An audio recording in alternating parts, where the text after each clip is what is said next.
Assalamualaikum warahmatullahi wabarakatuh. Alhamdulillahilladzi ja'alana minal 'aidin wal faizin wal maqbulin kullu 'amin wa antum bi khairin.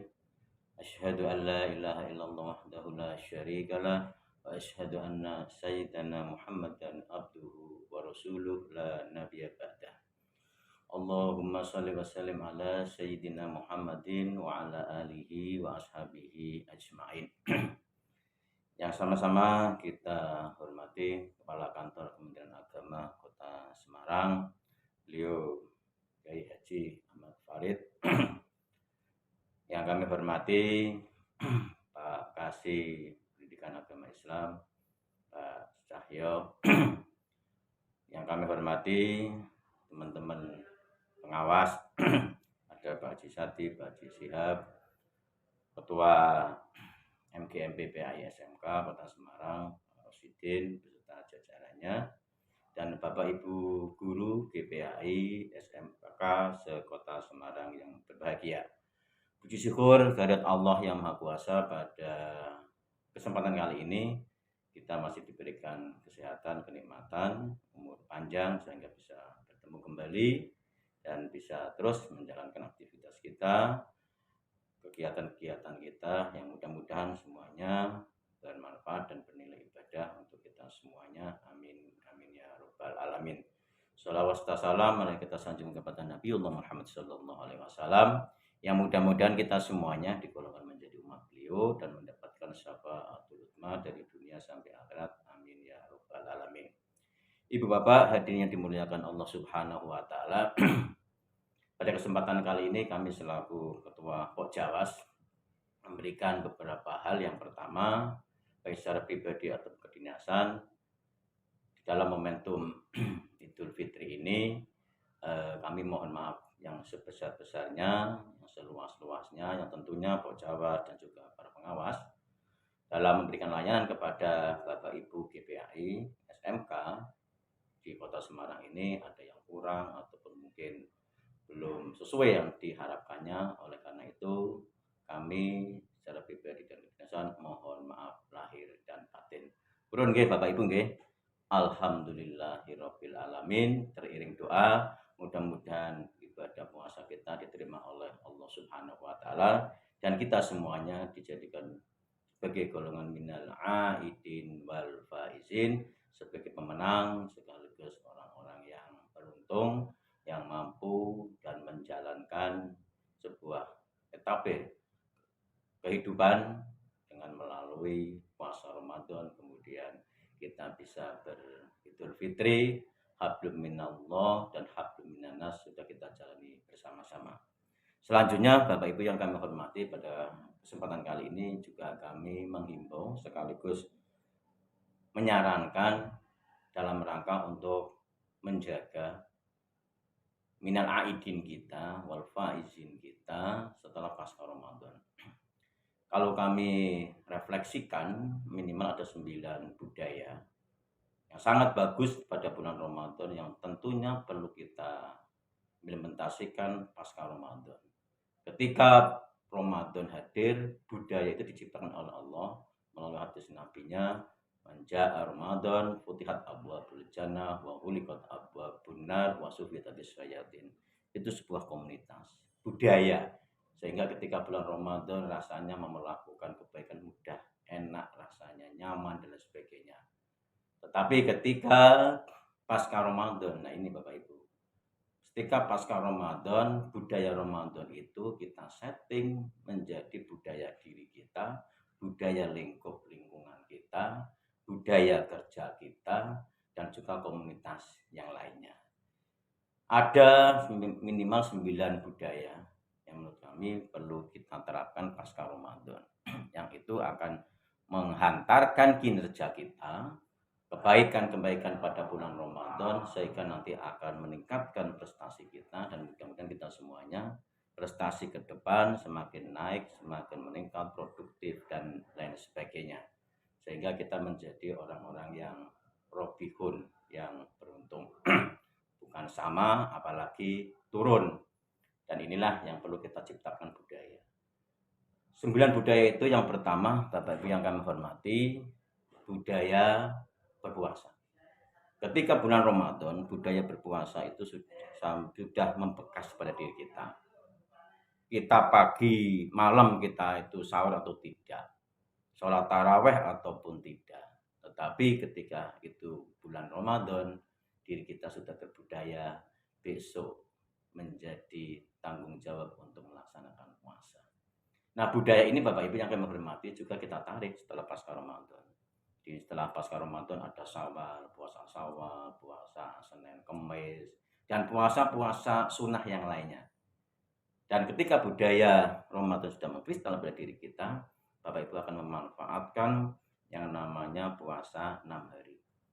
Kalau kita tahu dalam hadisnya ketika kita puasa 6 hari pada bulan Syawal, kita laksana kasyamid dahar, berpuasa selama 1 tahun. Dan ini luar biasa. Ketika budaya itu menjadi mengkristal pada diri kita, itu memberikan makna yang luar biasa. Kita mampu untuk melaksanakannya. Mumpung sekarang masih ada waktu untuk bulan Syawal, Bapak Ibu guru PAI, saya yakin banyak yang sudah melaksanakannya, tapi juga lebih banyak yang belum selesai.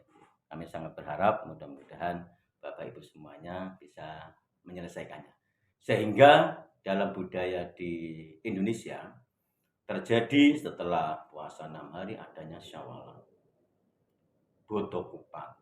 Ini bukan budaya tanpa makna, tetapi budaya yang diikuti oleh praktek-praktek baik yang dikembangkan oleh ulama dalam rangka untuk tasyakuran kita bangga bersyukur telah menyelesaikan sebuah tahapan, yaitu puasa 6 hari bulan Syawal. Makanya setelah 6 hari di lingkungan kita ada yang di kota Pekalongan, adanya Kupatan, Lepet, kemudian di Demak adanya Sawalan, Putu Sawal, dan banyak sekali di lingkungan kita Kaliwungu dan lain sebagainya.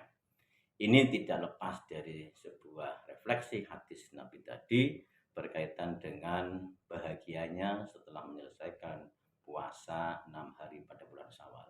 Tapi memang di hadis itu tidak mesti harus di awal, tetapi di bulan Syawalnya. Oleh karena itu mari dimanfaatkan bersama-sama. Ketika kita mampu melaksanakannya luar biasa Bapak Ibu. Siapa yang paling bahagia? Adalah siswa dan anak-anak kita. Karena memiliki orang tua, memiliki guru yang mampu dan mau tirakat dalam sisi spiritualitasnya. Karena apa? Ketika orang berpuasa doanya luar biasa, mustajabah. Dan mudah-mudahan ada di antara kita semuanya. Selanjutnya Bapak Ibu yang kedua, budaya sholat witir. Budaya sholat witir ini Bapak Ibu di bulan Ramadan luar biasa. Setelah sholat tarawih dilanjutkan sholat witir. Ada yang di musola, masjid, ataupun ada yang di rumah. Nah setelah pasca Ramadan Bapak Ibu, ada yang menghentikannya. Sedangkan fadilah keutamaan sholat itu luar biasa. Yang pertama Bapak Ibu, dalam pengalaman kehidupan, dengan kita terbiasa istiqomah dengan sholat witir, Bapak Ibu, maka dalam kehidupan kita mudah untuk melakukan kebaikan-kebaikan. Rasanya mau kegiatan MGMP ya enak. Rasanya ketika mau melakukan ujian PAI ya gampang. Mau menjadi pengurus MGMP ya siap dan lain sebagainya. Ini tidak lepas dari fadilah sholat witir yang istiqomah. Di samping itu Bapak Ibu juga anak-anak kita atau keturunan kita atau anak didik kita itu akan mengikuti kebaikan kita. Banyak kebaikan-kebaikan yang perlu kita lakukan dan itu menjadi ciri khas kita dan itu akan diikuti oleh anak-anak kita. Selanjutnya Bapak Ibu yang dirahmati Allah Subhanahu wa taala, tadi yang pertama adalah budaya kita untuk budaya puasa. Kemudian yang berikutnya adalah budaya sholat witir yang tentunya diikuti dengan sholat malam.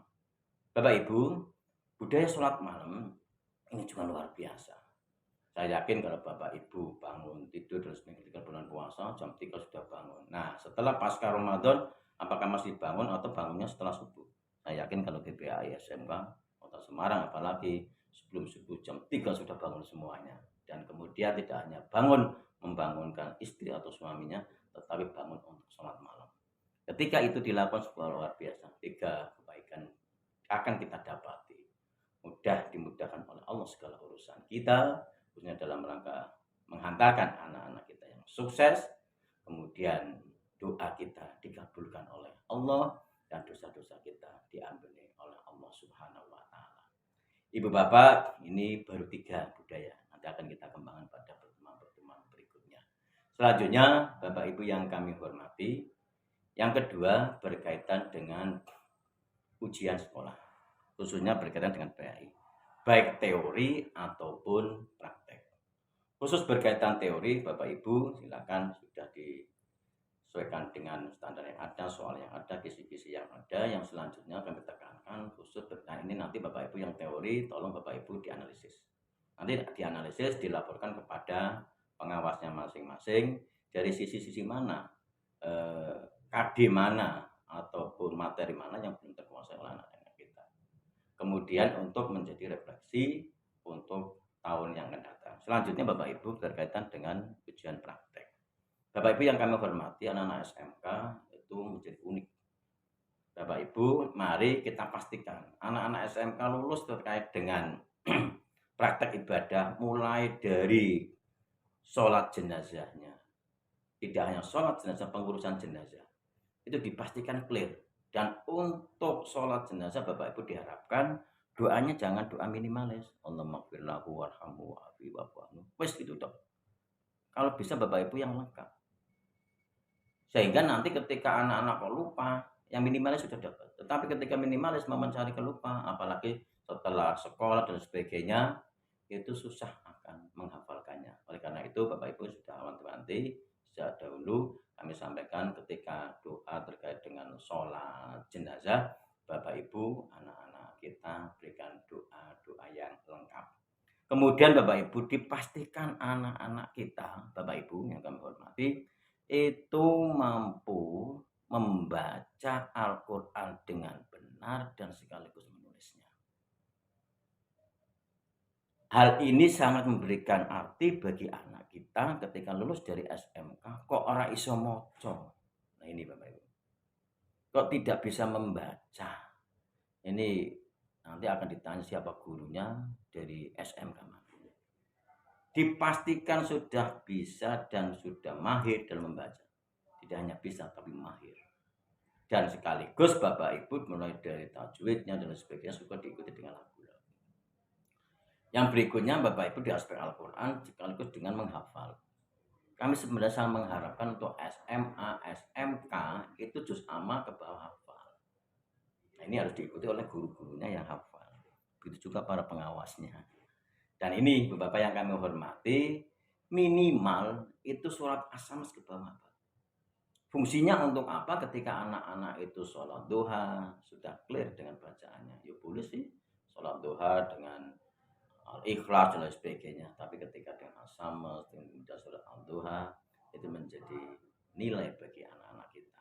Begitu juga ketika anak-anak SMK kan beri peluang untuk menjadi imam di musola, di masjid ataupun dengan teman-temannya, ketika dia hafal dengan bacaan yang tepat sesuai dengan ilmu tajwidnya, maka akan ikut menghantarkan anak-anak kita menjadi anak-anak yang mampu membaca Al-Quran sekaligus hafal Al-Quran, minimal tadi As-Samas ke bawah. Bapak Ibu, ketika anak-anak kita belum mampu, mari Bapak Ibu yang kami hormati, Bapak Ibu kekeh, Bapak Ibu harus terus berikan layanan. Walaupun mungkin ini sudah masuk ke apa-apa, tetapi disampaikan kepada anak, Anda harus hafal sampai As-Samas ke bawah. Begitu juga berkaitan dengan ayat ataupun surat-surat ataupun cara membacanya Al-Quran secara benar. Ini Ibu Bapak yang kami hormati, sangat kami tekankan. Jadi sebelum lulus anak-anak dan dipastikan clear dari apa yang kami sampaikan dari aspek Al-Quran ataupun fikihnya. Begitu juga Bapak Ibu yang berbahagia. Selanjutnya berkaitan dengan reorganisasi. Kami sangat mengharapkan sekali Bapak Ibu, mari MGMP PAI SMK ini menjadi tempat lahan sebagai pengembangan diri Bapak Ibu untuk berekspresi, untuk mengembangkan potensi-potensinya, dan itu dilakukan di MGMP. Kami, Pok Jawa, akan terus mengawalnya dan membangkitkan semangat bersama-sama sehingga kita produktif menghasilkan karya-karya melalui MGMP PAI SMK. Yang terakhir Bapak Ibu, alhamdulillah kita semuanya kegiatan berbasis pada laporan kegiatan kita terpublish dengan baik, hasil karya Bapak Ibu berkaitan dengan berita-berita, narasi di berita yang kita lakukan baik di sekolahan, di kelas, dalam pembelajaran PAI atau mungkin melalui kegiatan MGMP terpublish dengan baik. Di Kementerian Agama ada web Kemenak Kota, web Kemenak Provinsi, dan itu memberikan wahana bagi Bapak Ibu untuk menulisnya. Dan hasil karya itu yang telah kita himpun bersama-sama Bapak Ibu, alhamdulillah sudah terbit sebuah buku namanya PAI dalam Berita. Nanti Bapak Ibu mudah-mudahan bisa dimiliki semuanya, tapi ya ganti ongkos cetak. Karena ini juga dicetak sendiri dan mudah-mudahan nanti memberikan manfaat untuk kita semuanya. Terus kita produktif, terus kita berkarya untuk PAI, untuk Indonesia yang kita cintai ini. Demikian Bapak Ibu yang dapat kami sampaikan. Sekali lagi mohon maaf karena kami hadir secara online karena sekarang masih ada di Pusdiklat Jakarta. Kurang lebihnya mohon maaf. Allahumma fiqh ila aqwamit thoriq. Assalamualaikum warahmatullahi wabarakatuh.